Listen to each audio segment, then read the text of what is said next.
성령 하나님, 이 시간도 우리를 감동하여 주시고 우리에게 필요한 말씀으로 채워주시고 우리를 향한 주님의 음성 듣게 하여 주옵소서. 예수님의 이름으로 기도합니다. 아멘. 우리 그리스도인들이 영향력 있는 삶을 살려면 좀 설득력 있는 삶을 살아야 됩니다.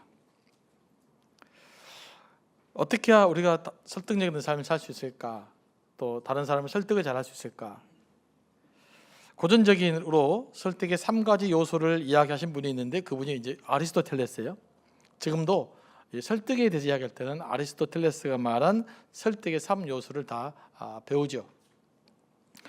연세를 관심 있으신 분들은 이미 이 내용들을 알고 있을 것입니다. 3가지 요소를 이렇게 말하고 있습니다. 첫째가 에토스, 그다음에 파토스, 로고스라고 하는데요. 에토스는 우리가 갖고 있는 도덕성 이런 것을 좀 의미하고 있는데 명성이나 신뢰나 호감 등을 말하는 사람의 인격적인 면 이런 부분들을 의미합니다. 물론 또 사회에서 부여된 권위도 의미를 할 것입니다. 그 다음에 두 번째 요소는 파토스라고 해요. 이것은 공감과 경청으로 마음을 움직이는 어떤 감정적인 측면들을 이야기합니다. 그 다음에 세 번째 로고스인데, 로고스는 논리적인 근거, 실제적인 증거를 사용해서 논리적으로 합리적으로 사람을 설득시키는 것을 의미합니다. 이 중에서 가장 크게 영향을 미치는 요소는 어떤 요소일까요? 로고스일까요? 네, 바로 에토스입니다. 다시 말하면 사람의 성품이 중요하다는 것이죠. 그러니까 누군가에게 신뢰감을 주고 설득하려고 할 때 가장 중요한 요소가 뭐냐? 말이 아니에요. 성품을 잘 훈련시키는 겁니다. 좋은 성품이 중요해요. 사회적으로 도덕성을 갖추는 것이 매우 중요하다는 것입니다. 그 다음에 두 번째 요소는 뭘까요? 감정이 중요할까요? 논리적인 언어가 중요할까요? 네, 논리적인 말보다 감정이 중요합니다. 그래서 이 공감하고 경청하는 것이 사람을 설득시키는 능력을 갖고 있는데 이게 약 30%가 영향을 미친다고 그래요. 그러면 로고스, 논리적인 근거를 대고 실질적인 증거를 사용하고 합리적인 이야기를 했을 때 사람을 설득시킬 수 있는 능력은 어느 정도 될까요? 심리학자가 발표낸 것은 10%밖에 안 됩니다. 그러니까 60%가 그 사람의 성품, 그 다음에 사회에서 보여진 어떤 권위, 이게 결정적인 요소로 작용을 하는 것입니다. 말로는 설득이 안 돼요. 근데 우리는 반대로 생각하는 경향이 있어요. 말을 잘하고 말로 자료를 근거를 제시하고 논리적으로 말하면 설득이 된다고 생각하는 것은 순전히 우리의 착각입니다. 실제는 그렇지 않아요. 요즘은 이제 이런 부분들에 대한 이론들이 많이 우리에게 소개돼서 여러분들이 어디서나 쉽게 이런 내용들을 확인해 볼 수가 있을 거예요. 우리가 설득력 있는 복음 전도자의 삶을 살려면 어떻게 될까요? 이것을 훈련해야 됩니다. 굉장히 중요한 거예요. 이거는 사랑과의 관계에서도 매우 중요합니다. 여러분들이 이제 자녀를 예를 들어볼까요? 부모가 자녀를 설득시킬 때 어떻게 설득시킬까요? 논리적으로 막 이야기하면 설득될 것 같습니까? 오히려 논리적으로 설명하다가 자녀들에게 논리적으로 설득을 당해요. 지금 요즘 자녀들 얼마나 말을 잘합니까? 말은 안 되는 거예요.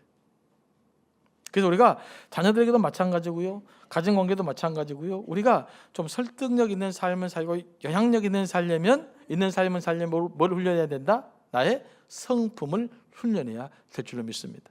그게 우리 예수 믿는 사람들이 또 살아가야 될 삶의 방식이기도 해요.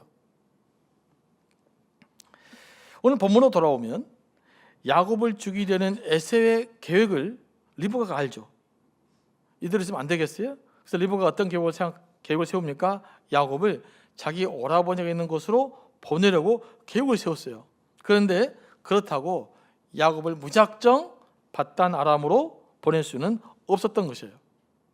왜냐하면 야곱은 이삭의 축복권, 장자권을 가지고 있어요. 그러므로 야곱이 마음대로 떠날 수가 없는 것이죠. 이삭의 허락 없이는 어디를 갈 수가 없는 상태가 된 겁니다. 떠나려면 뭐가 필요할까요? 명분이 필요해요. 리브가는 굉장히 똑똑한 여성이에요. 여러분 성경에 기록된 여성들의 그 이야기를 살펴보면 매우 똑똑합니다. 그래서 우리 여자분들이 조금 더 똑똑하고 현명한 삶을 살기를 원하시면 성경에 기록된 여성들의 일대기를 읽어보시면 돼요. 참 총명합니다. 리브가는요, 이삭을 설득시킬 명분을 아주 잘 알고 있었어요. 그 명분은 어디 있었을까요? 바로 이삭이 사랑하는 에서에게 있었어요. 리브가는 에서가 헷 족속의 딸들을 아내로 삼은 것을 구실로 삼죠. 이들은 이미 살펴봤듯이 이삭과 리브가의 근심거리였어요. 뿐만 아니라 에서의 아내들과 리브가 사이에는 매우 심각한 갈등이 있었던 것으로 보입니다. 그래서 이 전장 46절 말씀 보면 리브가가 이렇게 말해요. 내가 햇사람의 딸들로 말미암아 내 삶에 싫어졌다. 내가 너무 살기 힘들다. 이런 것 아니겠어요?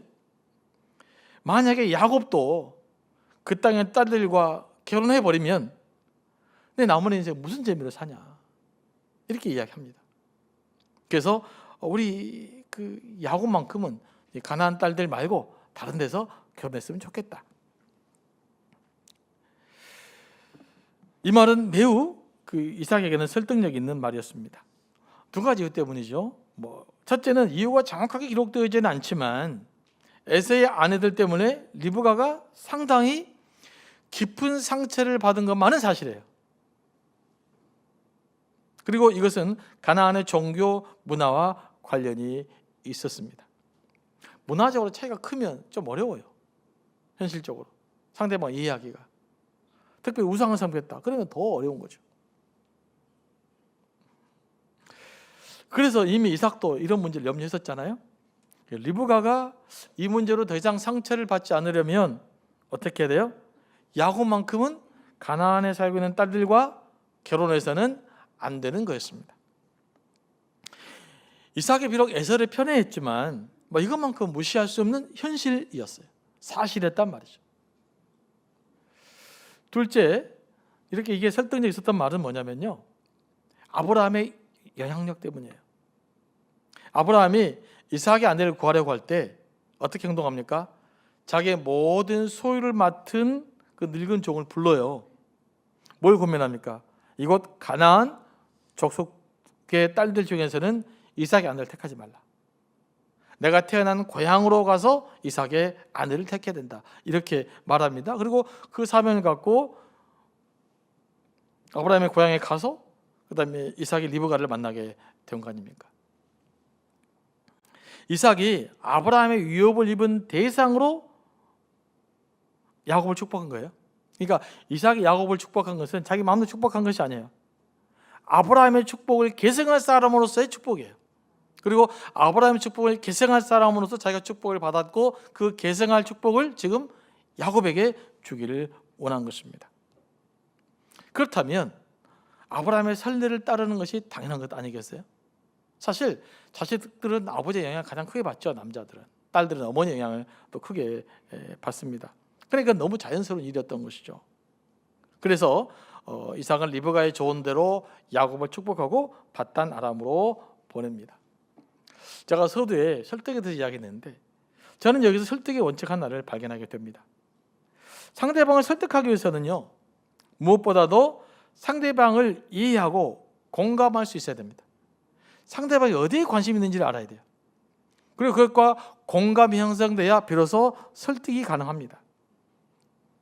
오늘 말씀 보면 리브가가 참 다양한 방식의 사람인데 오늘은 유난히 때도 안 써요. 그러니까 논리적으로 마땅하고 명분 있는 이야기를 했습니다.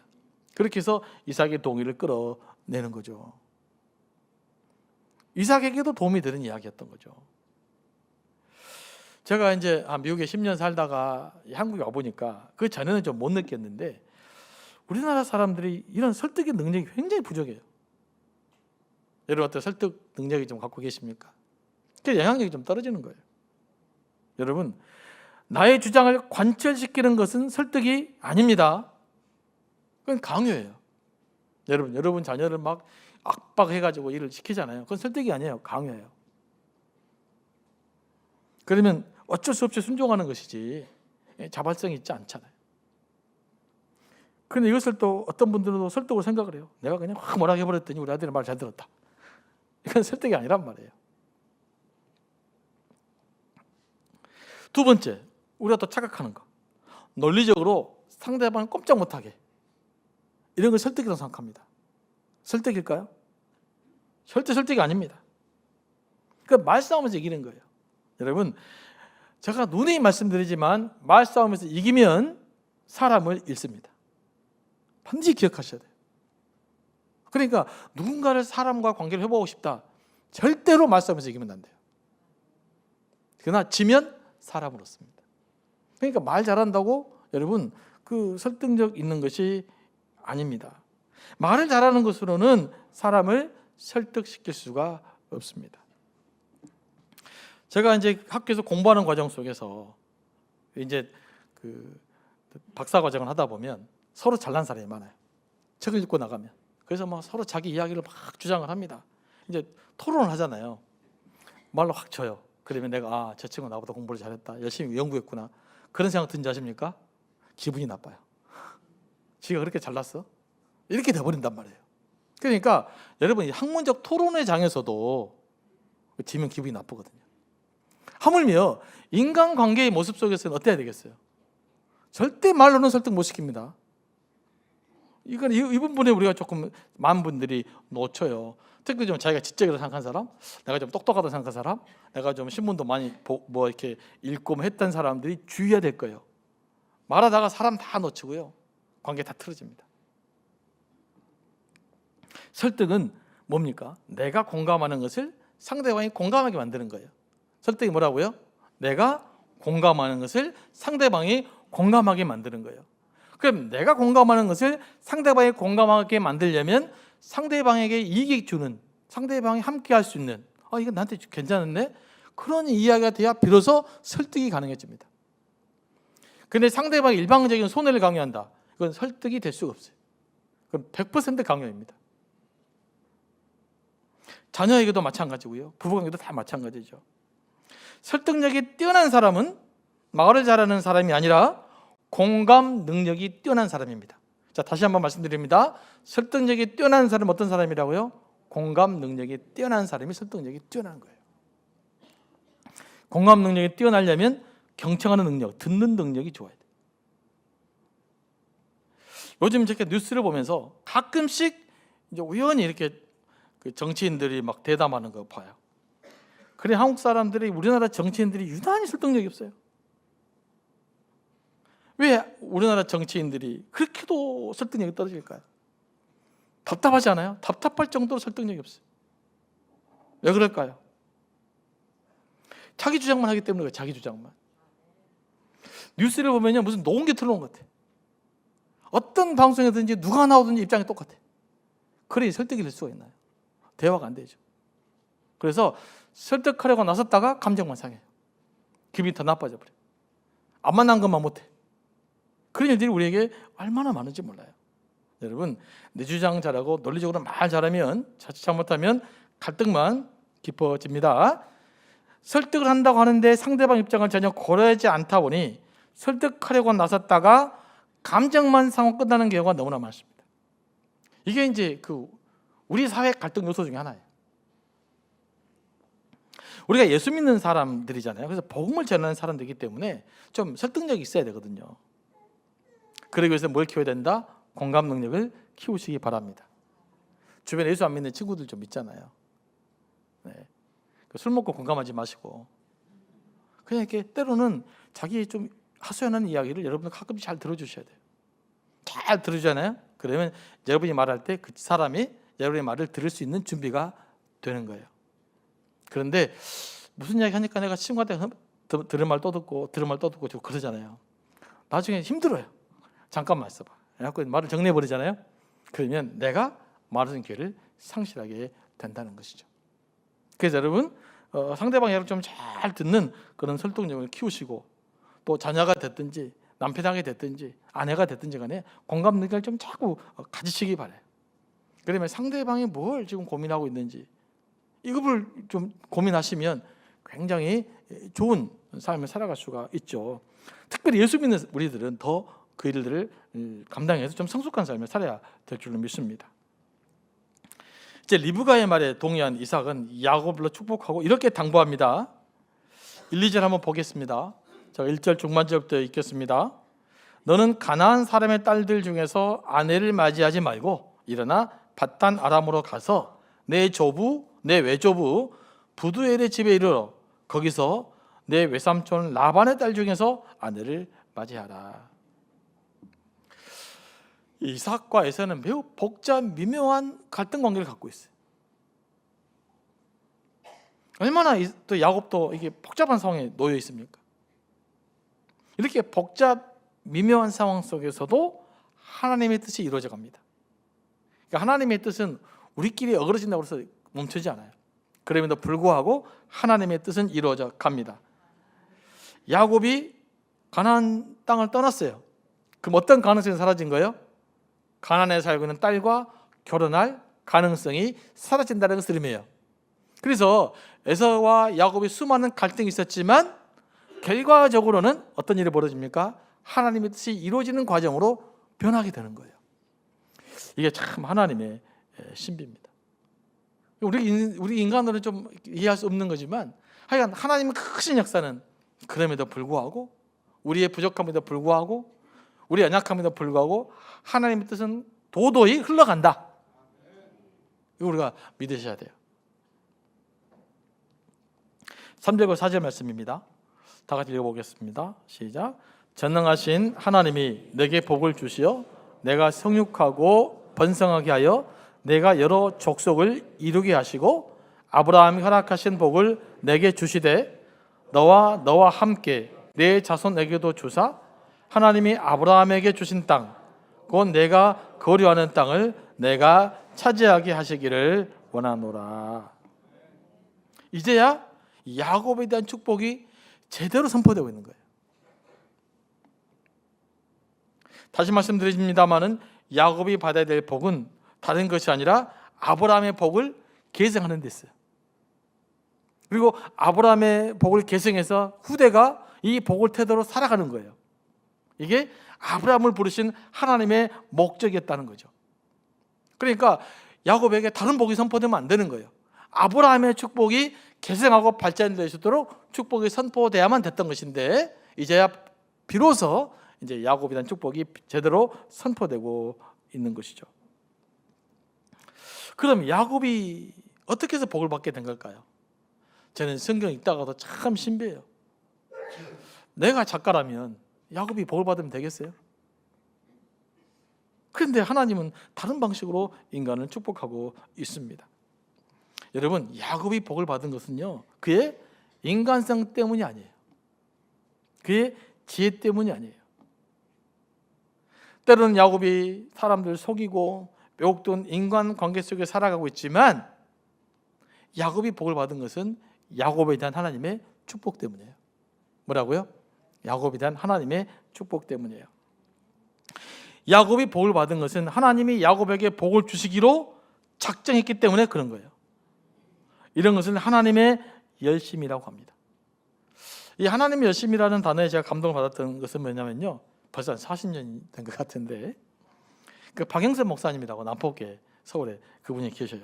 그분이 이제 미국에서 한국 오셔갖고 이제 번역 겸 이제 설교집을 냈는데 그 중에 하나가 하나님의 열심이라는 설교책이었어요. 그때 한참 이제 크리스찬 뭐 단체에서는 되게 인기 있는 책이었는데 그 책에 많은 감동을 받았어요. 그 논지 중에 핵심이 뭐냐? 하나님이 왜 말도 많고 탈 많은 사람들을 세워 가셨을까? 그러면서 성경을 이야기합니다. 성경에는 믿음의 조상들의 실수들이 여과 없이 기록이 돼요. 믿음의 조상 아브라함인데도 불구하고 거짓말하죠. 분위기 있으면 또 비굴하죠. 별 모습 다 보여줍니다. 이삭은 유약했지만 또 필요하니까 아버지에게 배운 거짓말을 또 하고 동일한 상황이 벌어지니까 똑같이 거짓말 해버리는 거예요. 그 야곱의 아브라함의 거짓말, 이삭의 거짓말이 야곱에게도 대물림 된 것 같아요. 거짓말을 잘한단 말이에요. 비겁함도 있고. 이런 약점이 있음에도 불구하고 하나님이 이들 믿음의 조상을 우뚝 세운 이유가 뭐냐?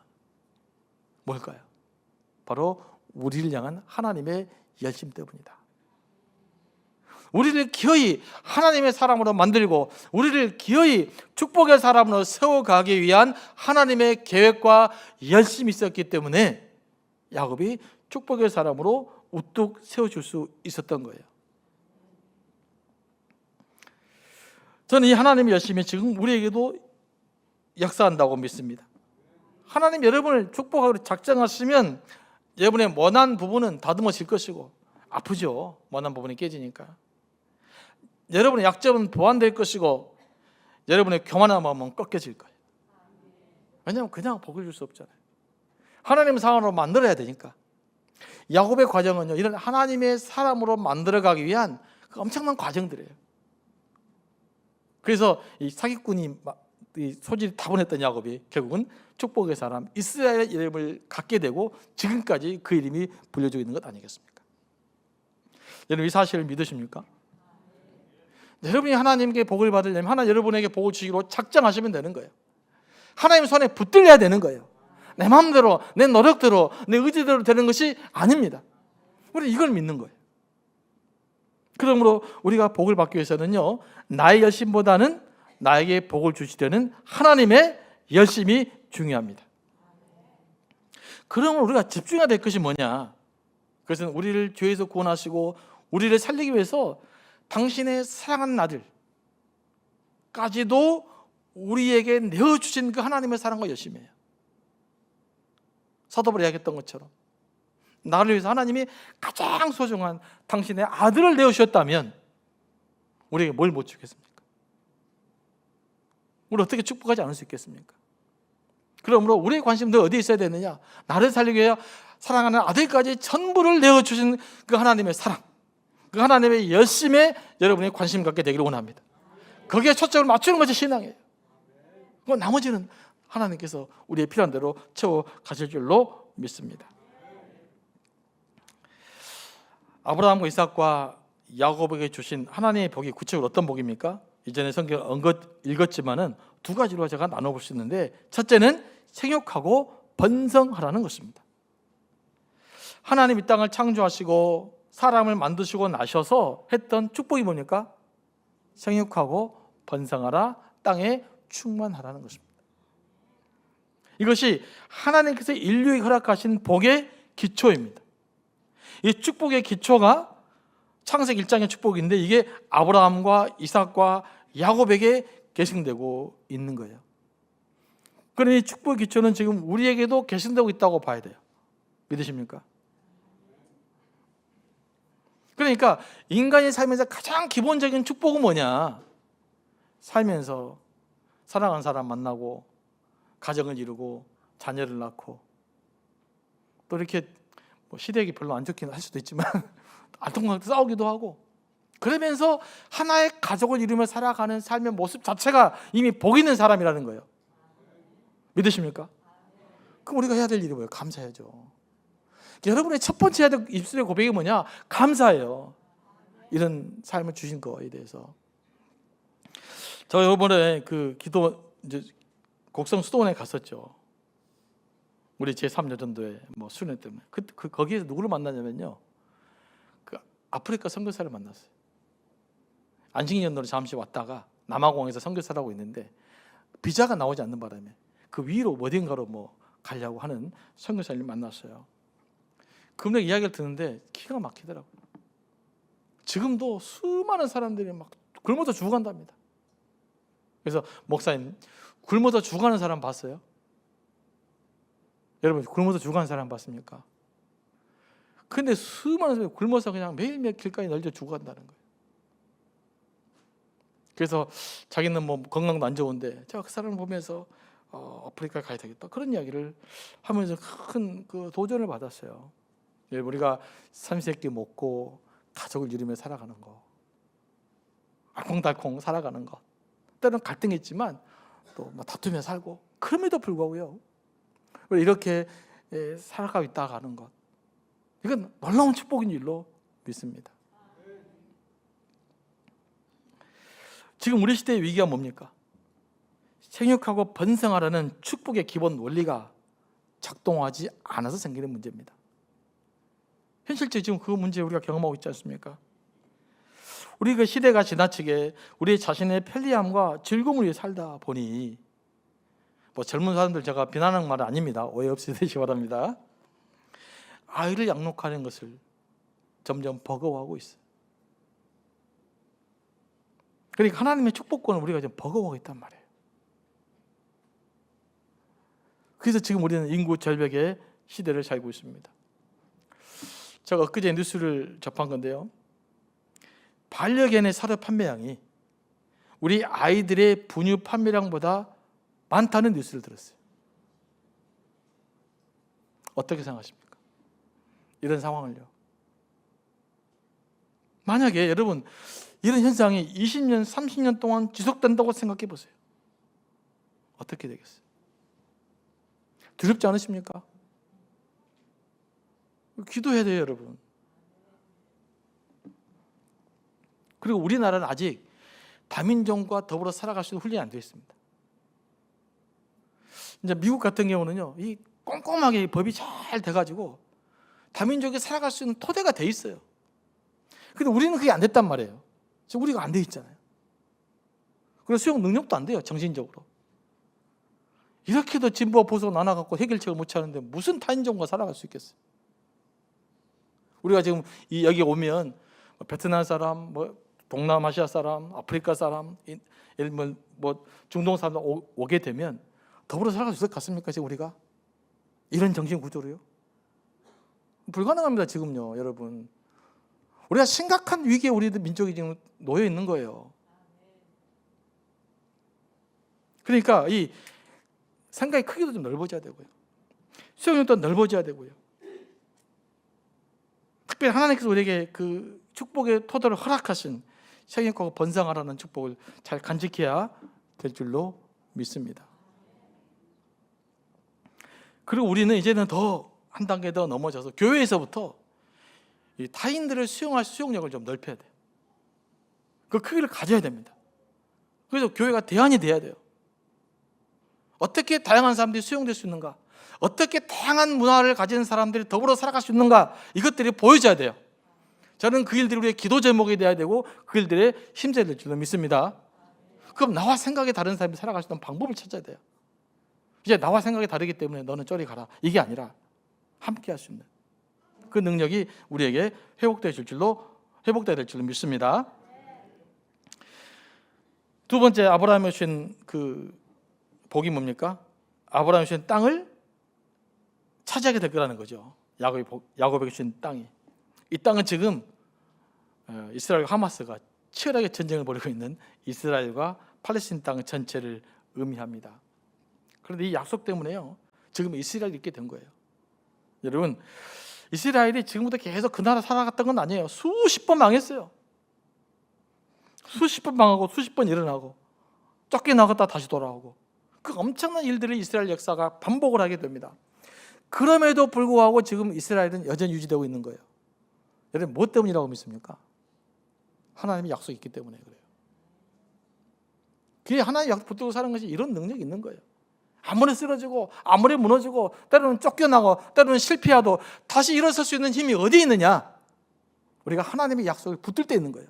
그러니까 내 인생에서 하나님의 약속을 강하게 붙들고 있으면 어떤 시련과 어떤 상황이 와도 그 상황을 넉넉하게 이겨낼 수 있는 힘을 우리가 갖게 되는 것입니다. 그래서 하나님의 약속을 붙들고 살아야 돼요. 막 하나님의 약속이 막 가슴이 뜨거워져야 돼요. 여러분, 복 있는 삶을 살기를 원하십니까? 그렇다면 성경에 기록된 하나님의 약속을 신뢰하고 그 약속을 붙들고 사시기 바랍니다. 끝으로 에사가 이렇게 보니까 이삭이 야곱을 축복하고 또 가나안 사람들의 딸 중에 아내를 얻지 말라, 그리고 야곱은 그 부모의 명령을 순종해서 이제 밧담 아람으로 가게 됐다는 것을 알게 됐어요. 그 소식을 알게 되게 보니까 이 에사에게 어떤 자각이 생겼어요. 자기가 이삭과 관계 별로 안 좋은 거, 그리고 자기가 리브가 관계 안 좋은 것이 무슨 문제라는, 누구 때문이라는 걸 알게 된 거예요? 자기 아내 때문이다라는 것을 알게 됩니다. 이제 자각이 생겼어요. 참 늦죠. 빨리 알았으면 좋은데 몰라요. 사람들은 자기에게 닥쳐보기 전까지 잘 모릅니다. 물론 에서의 아내만 문제 있겠어요? 근데 원래 사람들 너무 핑계를 대기 좋아하니까 하여튼 자기 부인에게 단점을 찾은 겁니다. 이삭을 기쁘게 하지 못했다는 말은요, 원어로 살펴보면 이삭이 보기에 악했다라는 뜻이에요. 어떤 행위가 악했을까요? 첫째는 가나안의 우상을 섬기는 일이 이삭의 눈에 악하게 보인 거예요. 두 번째는 또 뭘까요? 리브가와 에서의 아내들이 갈등을 겪어요. 이 고부 간의 갈등이 악하게 보였던 것입니다. 여러분, 한번 생각해 보세요. 지금 리브가가 에서의 자기 며느리를 때문에 스트레스 많이 받아요. 막 엄청 기분이 나빠요. 속이 상했어요. 그럼 누구한테 풀까요? 누구한테 풀 것 같습니까? 이삭에게 오직이 됐을 거 아니겠습니까? 이 스트레스 받는 일이죠. 이것 보기에 이삭이 보기에 별로 마음에 안 드는 거예요.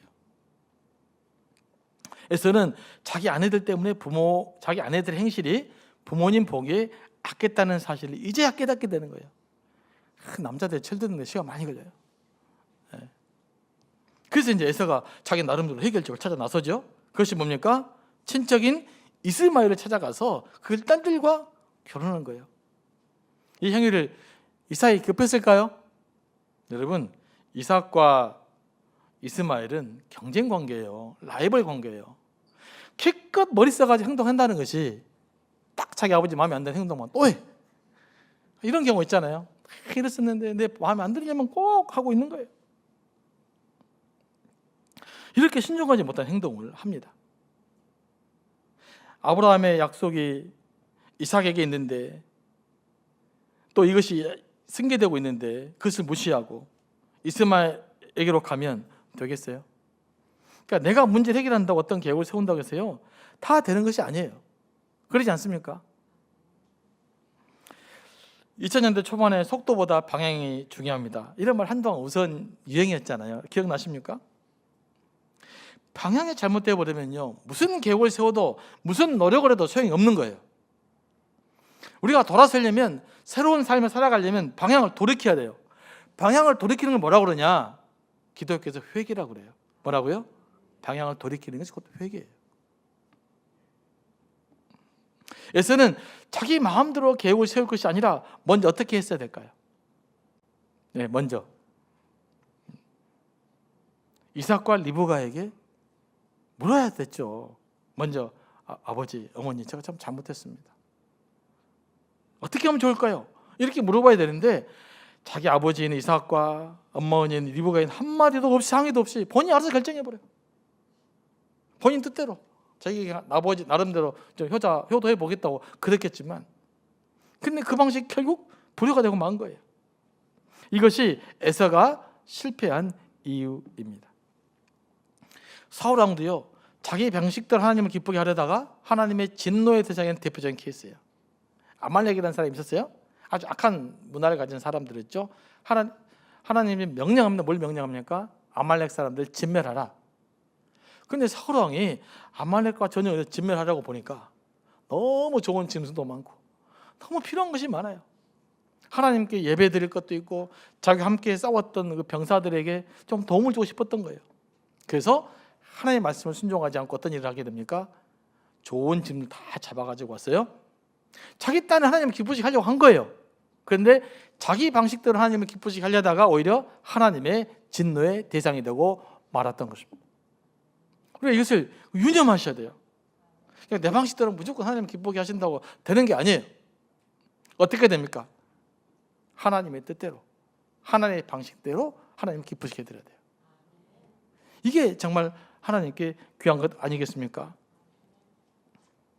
누군가를 기쁘게 하려면 마찬가지죠. 여러분, 남편들이요, 아내를 기쁘게 하게 되기를 원하십니까? 어떻게 하셔야 돼요?